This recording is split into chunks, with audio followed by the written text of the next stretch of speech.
Hey hi everyone, welcome back to learning outcome. और आज का जो हमारा टॉपिक है पेडागोजी ऑफ इंग्लिश का सी पार्ट हम आज करने वाले हैं यूनिट 1 का। तो यूनिट 1 जो है ए बी एंड दोनों पार्ट अपलोड हो चुके हैं। आज हम थर्ड पार्ट करेंगे।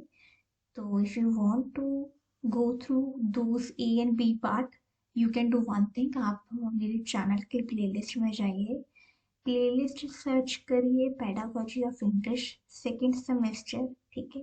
बीएड का आपको मिल जाएगा प्लेलिस्ट। आप वो सारी वीडियोस पे बिंज वॉच कर लीजिए, आपके एग्जाम की प्रिपरेशन हो जाएगी, ठीक है। सो B free.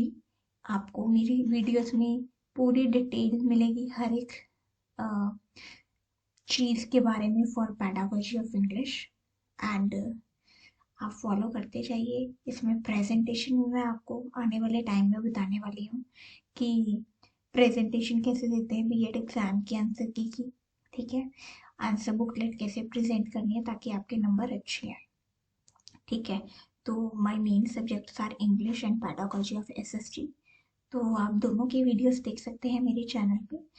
And CTET and PSTET की प्रिपरेशन भी मेरे चैनल पे होती है, तो आप फॉलो कर सकते हैं, ठीक है। Do hit like, comment and subscribe to my channel. And let's start with the topic. तो आज का जो हमारा यूनिट 1 का टॉपिक है सी पार्ट का, दैट इज ग्रामर। उसके हम ऑब्जेक्टिव्स करेंगे, टाइप्स करेंगे, मेथड्स करेंगे, inductive and deductive method specially करेंगे, importance and steps of teaching grammar, ठीक है। तो ये हम करने वाले हैं। तो English grammar was written on the basis of Latin grammar. तो इंग्लिश ग्रामर किसके बेसिस पे लिखी गई है? लैटिन ग्रामर पे। जैसे Sanskrit is the mother of all languages है ना, संस्कृत के बेसिस पे हिंदी लिखी गई है। फिर उसके बेसिस पे काफ़ी साउथ इंडियन लैंग्वेजेस भी बेस्ड है ना, जैसे मलयालम एंड ऑल। तो ये क्या होती है, ये Sanskrit is the mother of all language. बिल्कुल वैसे ही लैटिन ग्रामर के बेसिस पे हमने लिखी है इंग्लिश ग्रामर, ठीक है।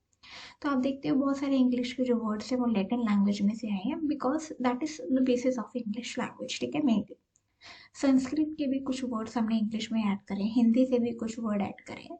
तो that is an absorb language जो सब कुछ अब्जॉर्ब कर लेती है बाकी लैंग्वेजेस में से, ठीक है। तो लैटिन ग्रामर के बेसिस पे हमने लिखी है इंग्लिश ग्रामर।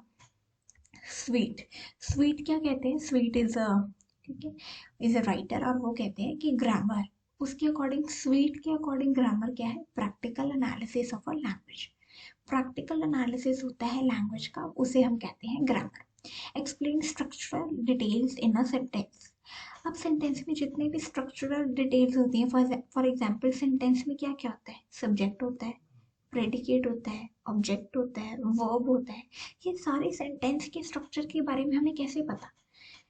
ग्रामर, ग्रामर की वजह से हम लैंग्वेज को जान पाते हैं, ठीक है। तो ग्रामर को क्या कहा जाता है? That is the theory of the language. Theory का मतलब वही होता है ना, आप जैसे पढ़ के किसी सब्जेक्ट के बारे में जानते हो। जब आपने पॉलिटिकल साइंस की थ्योरी पढ़ी नहीं, आप कैसे कह सकते हो कि मैंने पॉलिटिकल साइंस पढ़ी? नहीं पढ़ी आपने थ्योरी नहीं पढ़ी। Theory is the main basis है ना, जो वो सब्जेक्ट के बारे में होता है। तो अगर आपने लैंग्वेज को समझना है, अगर आपने इंग्लिश को समझना है, तो उसका क्या है? थ्योरी क्या है लैंग्वेज की? ये आप जितने भी स्टोरी वगैरह पढ़ते हो, ये थ्योरी थोड़ी है। ये थ्योरी नहीं है, थ्योरी है आपकी ग्रामर। ग्रामर की वजह से आपका कंटेंट बनता है लैंग्वेज का, ठीक है। तो theory of the language is grammar. Grammar पढ़ोगे तो लैंग्वेज समझ में आएगी, तब आप कुछ अगली चीज पढ़ सकते हो, वरना नहीं पढ़ सकते। जनरल रूल्स ऑफ सिंटेक्स और सेंटेंस स्ट्रक्चर कंस्ट्रक्शन, ठीक है। अब सिंटेक्स का मतलब होता है सेंटेंस कंस्ट्रक्शन। क्या सेंटेंस सही ऑर्डर में लिखा हुआ है? क्या सेंटेंस का स्ट्रक्चर ठीक है? क्या सेंटेंस ग्रामेटिकली करेक्ट है? वो कैसे पता चलेगा? जब हम ग्रामर पता करेंगे। और ग्रामर क्या है? General rules. जनरल रूल्स जब आते हैं उन्हें हम कहते हैं सिंटेक्स या सेंटेंस कंस्ट्रक्शन के बारे में हमें पता चलता है। Facilitate correct language learning. तो ग्रामर क्या करती है? करेक्ट लैंग्वेज लर्निंग के ऊपर फोकस करता है। करेक्ट लैंग्वेज लर्निंग कैसे आएगी?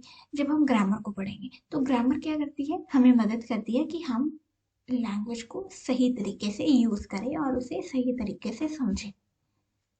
Characteristics, grammar is theory of a language. वही जो मैंने आपको बताया कि ग्रामर तो मेन बेसिस है लैंग्वेज का। जो भी आप पढ़ते हो वो ग्रामर के बेसिक करेक्ट होना चाहिए, तभी आप वो पढ़ सकते हो, ठीक है। जब आपकी बुक्स पब्लिश होती हैं तो पब्लिशिंग हाउस क्या करता है, प्रूफ रीडिंग करवाता है कि इसमें कोई गलती तो नहीं है, क्योंकि ग्रामेटिकली अगर इनकरेक्ट है तो फिर वो चीज़ की फ़ायदा क्या है, वो ऑथेंटिक उसकी ऑथेंटिसिटी कहाँ है, क्योंकि वो तो गलत है। वो गलत जब चीज़ होगी grammatically, so that is treated as invalid. ठीक है, तो जब भी बुक्स छपती हैं तो पहले प्रूफ रीडिंग होती है, उसकी एडिटिंग होती है, उसकी चेकिंग होती है कि ये ठीक है लैंग्वेज, इसकी लैंग्वेज ग्रामेटिकली करेक्ट है, तो वो भी पार्ट देखा जाता है पब्लिशिंग से पहले। फिर आपकी बुक्स पब्लिश होके आती है। हाँ जी, एक दो चीज़ें तो रह ही जाती हैं, कभी कभी कोई वर्ड मिस प्रिंट हो गया या कुछ गलत हो गया, ठीक है, तो ये तो एक दो चीज़ें चलती रहती हैं। बट अगर बुक में बहुत सारी गलती है तो that is something you need to think about it. ठीक है, तो कैरेक्टरिस्टिक है grammar is the theory of a language, organization of words into sentences based on rules. ठीक है, अब वर्ड्स हमें सेंटेंस में कैसे यूज करना है, पहले सब्जेक्ट आता है, पहले वर्ब आता है, पहले ऑब्जेक्ट आता है, पहले प्रेडिकेट आता है, ये कैसे पता चलेगा, जब हमें रूल्स पता होंगे। ठीक है, तो कैरेक्टरिस्टिक ऑफ ग्रामर क्या है कि organization of words into sentences based on rules. Words into sentences, words को सेंटेंसेस में कैसे लेके आना है अच्छे तरीके से, करेक्ट वे में, वो बेस्ड ऑन रूल्स होता है, उसे हम कहते हैं ग्रामर। तो ये ग्रामर का कैरेक्टरिस्टिक है। Every language has its own grammatical norms. ठीक है, आप कोई भी लैंग्वेज उठा लो, कोई भी भाषा उठा लो, उसकी अपनी एक व्याकरण होगी, उसकी अपनी एक रूल बुक होगी। ठीक है, हिंदी की भी व्याकरण होती है, पंजाबी की भी व्याकरण होती है। ठीक है, तो इंग्लिश की भी ग्रामर होती है। तो हर लैंग्वेज की कोई ना कोई ग्रामर आती है, ग्रामर होती ही रूल्स होते हैं। अगर आपको कोई भी लैंग्वेज सीखनी है तो पहले आपको उसके रूल्स पता होने चाहिए। If you want to learn French, if you want to learn German, तो आपको उसके रूल्स पता होने चाहिए, फिर you can use language in a correct way. ठीक है, रिलेशनशिप बिटवीन वर्ड्स। ठीक है, ग्रामर क्या है, रिलेशनशिप बिटवीन वर्ड्स, कि अगर ये वर्ड यहाँ पे यूज हुआ है तो इसका कहीं ना कहीं तो रिलेशन होगा ना सेंटेंस में दूसरे वर्ड्स के साथ, तभी आया है। इफ आई से सीता इज सिंगिंग, तो सीता का नाम तो नहीं है ना, अगर वो सिंग कर रही है, अगर वो कुछ कर ही नहीं रही तो उसका उसका मैंने सेंटेंस क्यों लिखा है, मैंने अकेला सीता लिख दिया, क्या वो सेंटेंस होता है, नहीं ना, sentence is a group of words, फिर आता है वो सेंटेंस बनता है। अगर मैं अकेले लिख दूँ singing, singing is not a sentence, it is a word. तो जब मैं सिंगिंग को वर्ड में वर्ड को सेंटेंस में लिखूंगी तब वो जाके उसका मीनिंग कन्वे होगा कि सीता इज सिंगिंग। ठीक है, तो रिलेशनशिप ऑफ वर्ड्स देखने को मिलता है ग्रामर में। ठीक है, ग्रामर से हम रिलेशनशिप ऑफ वर्ड्स फॉर्म करते हैं। Objectives of teaching grammar. ठीक है, अब ऑब्जेक्टिव्स क्या है टीचिंग ग्रामर के, अब हम ग्रामर क्यों पढ़ाना चाहते हैं बच्चों को, insight into structures of English grammar, हमें बच्चों को बताना है कि इंग्लिश लैंग्वेज किस वे से लिखी जाती है, क्या इसका करेक्ट ऑर्डर है इंग्लिश लिखने का। अगर मैं बच्चों को कहूँ हाँ जी वर्ब चेंज करो रन का, run run, run run run, ठीक है, तो ये हो गया वर्ब चेंज। ठीक है, अब मैं अगर बच्चों को ग्रामर सिखाऊंगी ना, वर्ब्स ही ना आते हो बच्चों को टेंसेज ही ना आते हो, बताओ बच्चा कैसे लिखेगा आंसर। अगर मैंने क्वेश्चन पास्ट में लिखा है, ठीक है, तो बच्चा फ्यूचर टेंस में थोड़ी आंसर लिखेगा, बच्चा पास्ट में ही लिखेगा ना आंसर। अगर बच्चे को क्वेश्चन पेपर में गिवन है question is in present tense, तो बच्चा प्रेजेंट टेंस में लिखेगा ना। What is your opinion if this changes.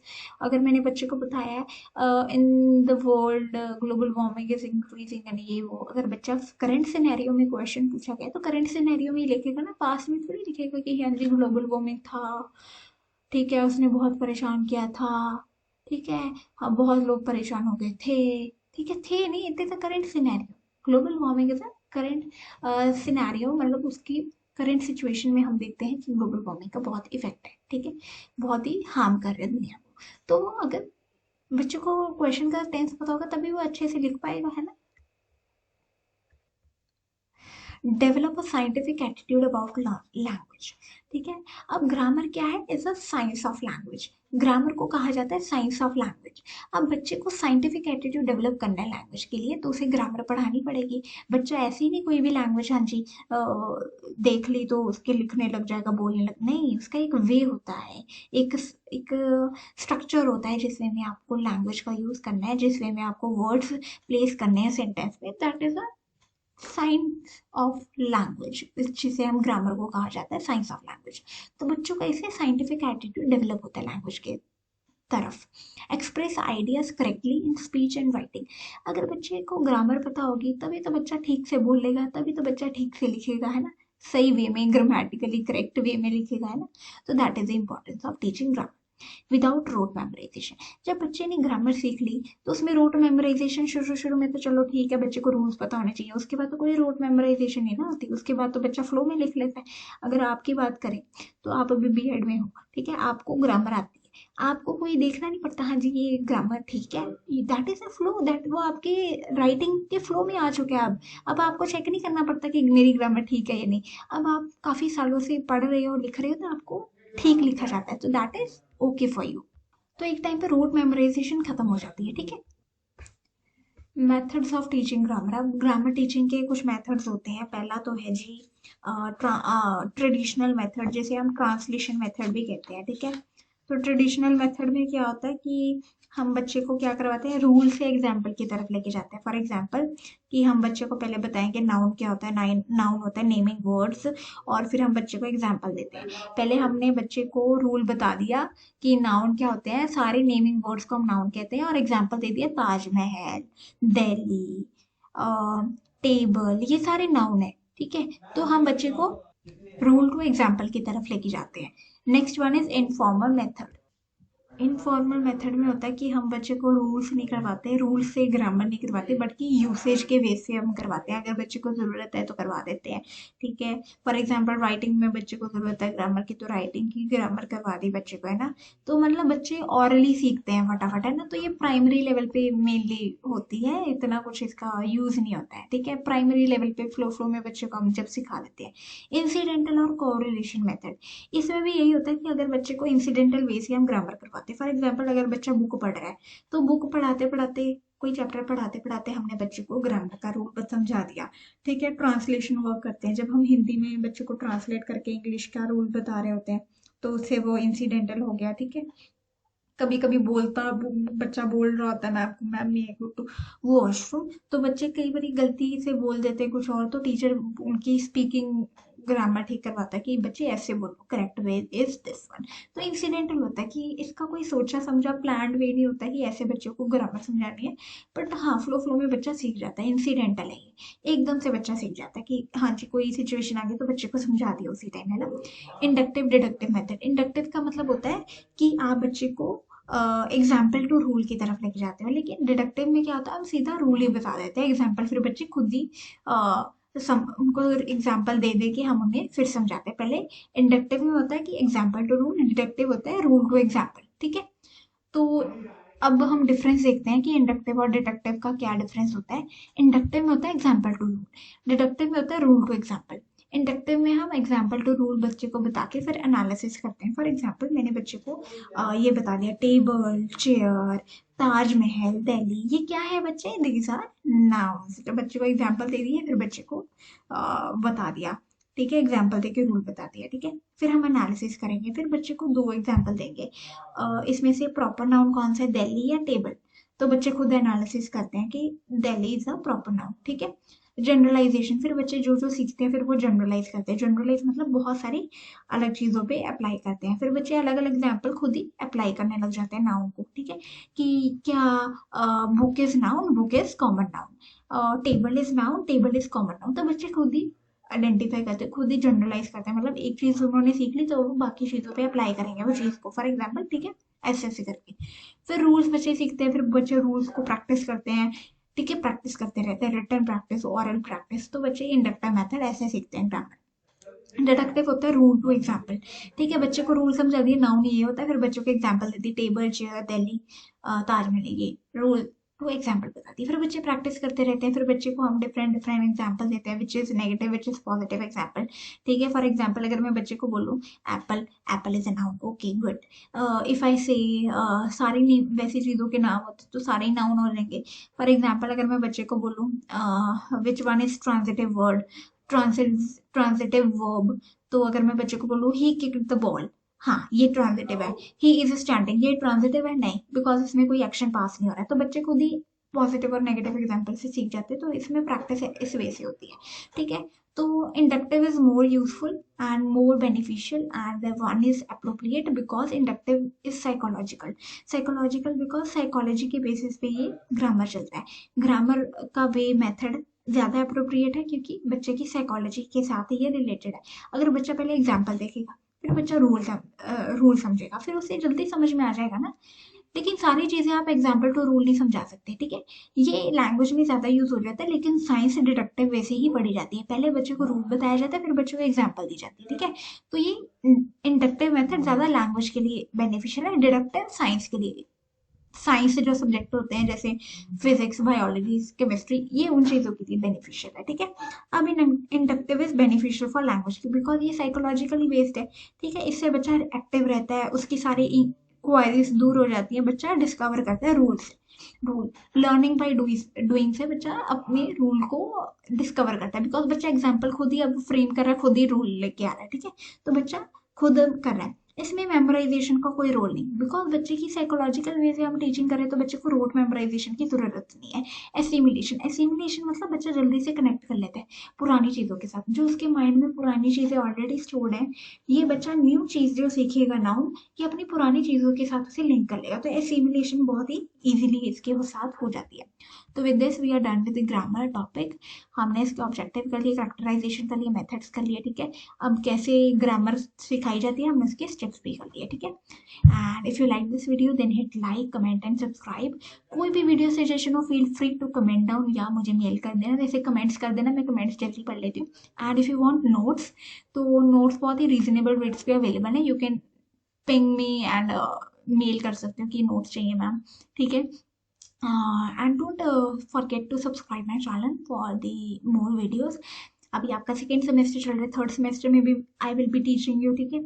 And fourth semester में भी I will be teaching you. Third semester में तो आपकी इंटर्नशिप है, तो इंटर्नशिप के टाइम पे आपको कैसे लेसन फाइल्स बनानी है, लेसन प्लान फाइल्स बनानी है, कैसे इंटर्नशिप है अपना अच्छा बिहेवियर शो करना है, so that you can get in hand job offer, ठीक है। उसी टाइम पे कि आप जॉब के लिए अप्लाई कर देना बीएड के बाद। तो ऐसा भी होता है इंटर्नशिप के टाइम पे अगर आप बहुत अच्छा करते तो बच्चों को जॉब उसी टाइम पे ऑफर हो जाती है कि बीएड के बाद कर लेना ज्वाइन, है ना।